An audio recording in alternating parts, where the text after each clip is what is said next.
Hi there! Ngayong araw na 'to, magbibigay ako ng sample ng letter of request for funding support and magbibigay ako ng step-by-step guide. And siyempre explain ko na rin kung paano ginawa itong letter na 'to. So, dedicated ito sa isa sa mga avid viewer natin and subscriber na rin. Shoutout to you, sir or Miss Nicar. So, yung goal ng letter na 'to ay para sa mga nanghihingi ng suporta dahil, may ipu-put up silang livelihood or any program na nagre-require ng money. So, most of the time mga non-government organization yung gumagawa nito, dahil hindi nila kaya i-shoulder on their own, kailangan nating manghingi ng tulong. So, yun, kung may balak ka rin gumawa ng ganitong klase ng letter, make sure to watch the video until the end. So, umpisahan na po natin agad-agad.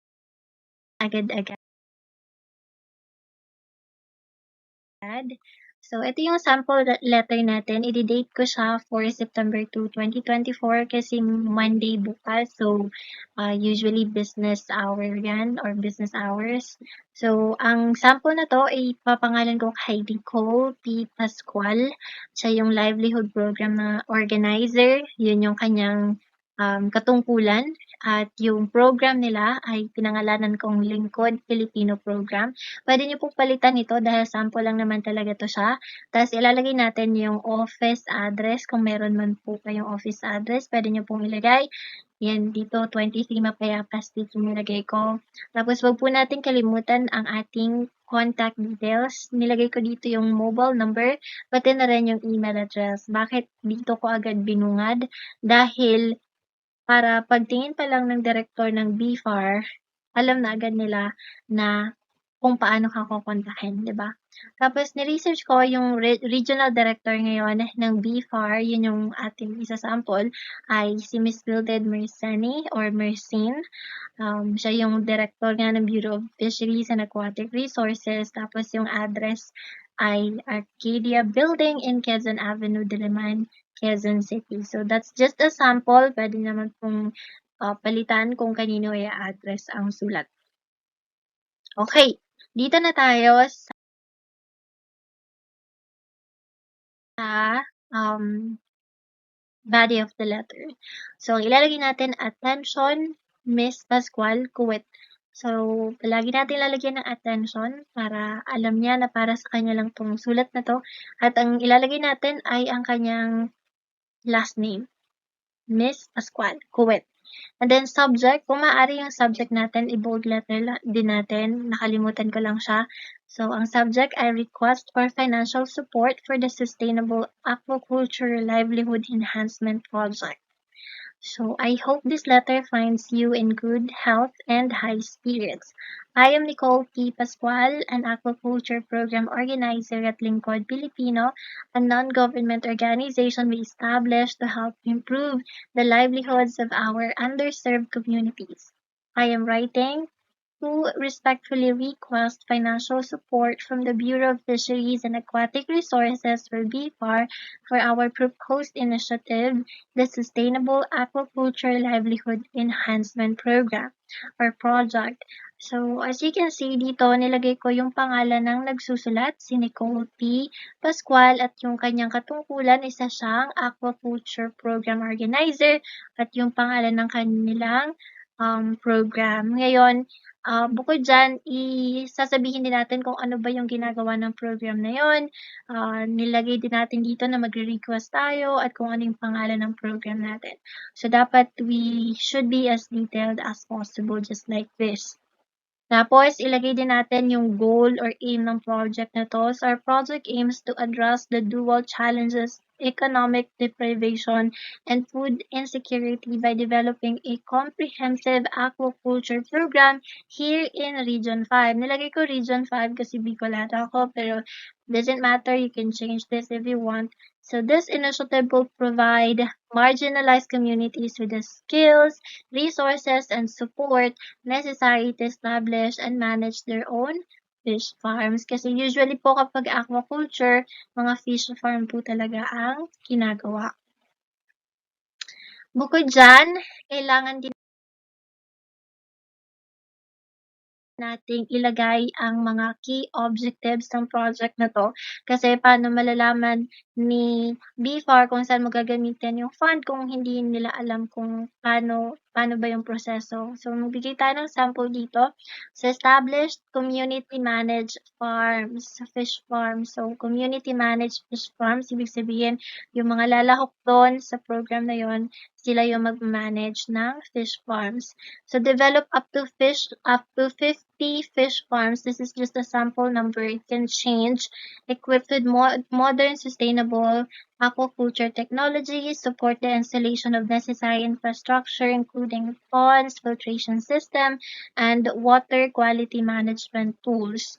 We can also provide comprehensive training. Siyempre, hindi naman lahat ng dadalo ay alam na agad mag-alaga ng mga isda, 'di ba? So magko-conduct tayo ng training workshops for up to 500 participants on sustainable aquaculture practices, fish health management, and business operation. So this number is just a sample. You can always change that. Offer continuous technical support and guidance through local aquaculture experts. So yeah, pwede nyo pong baguhin pa if you want, depende po sa inyo. Next, enhance food security and economic stability.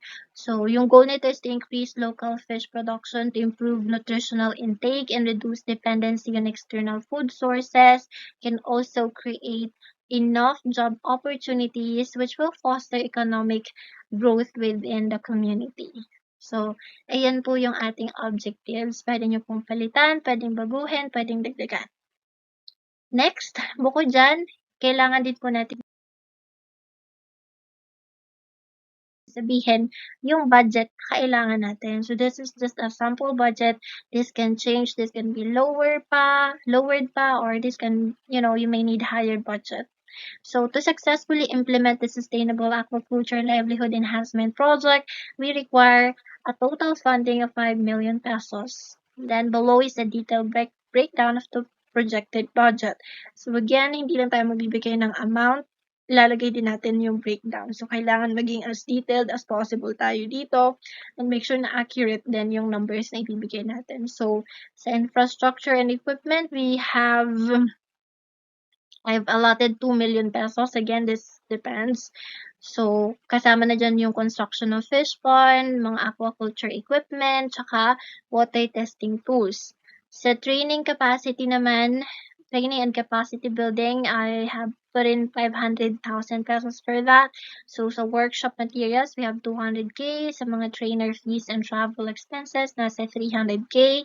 And then sa operational cost naman, I put in 2 million pesos. So, initial stock ng fish and feed, nasa 1.5 million. Operational supplies, nasa 500,000. Tapos lastly, yung monitoring and evaluation, nasa 500,000 pesos yung nilagay kong amount dyan. So, yung total po niya lahat ay nasa 5 million pesos. Again, you can always change that. It can be lower than this or higher than this. Alright. And then, after that, maglalagay tayo dito ng ating parang pampalubag loob. Charot. So, we believe that this project aligns with BFAR's commitment to sustainable fisheries and improved local livelihoods kasi yun naman talaga yung goal ng BFAR talaga. So, by supporting this initiative, BFAR will play a crucial role in fostering economic development and improve food security for up to 500 individuals or more in Region 5. So we would be grateful for the opportunity to discuss this proposal further and provide any additional information you may require. We are confident that with BFAR's support, this project will achieve significant and lasting impact. Well, thank you very much for considering our request. We look forward to the possibility of partnering with BFAR to make a meaningful difference in the communities we serve. And then, spaces ka dyan, sincerely, and then Nicole P. Pascual, Livelihood Program Organizer. So, don't forget to put your signature para sa legitimacy ng letter natin. So, etong letter na to ay ginawa ko siya, parang na-stretch na siya, pero hindi Arial, Calibre yung ating font style at 12 po ang ating font size dyan. So, kung gusto nyo gayahin, then pwede po. Okay, sana po nakatulong po ito kay Miss or Mr. Nicar. Kung hindi I hope napanood niyo 'tong video na 'to at sana makatulong din sa iba na ganito rin yung goal or mission sa buhay. So, sana po ma-approve ang inyong request. Have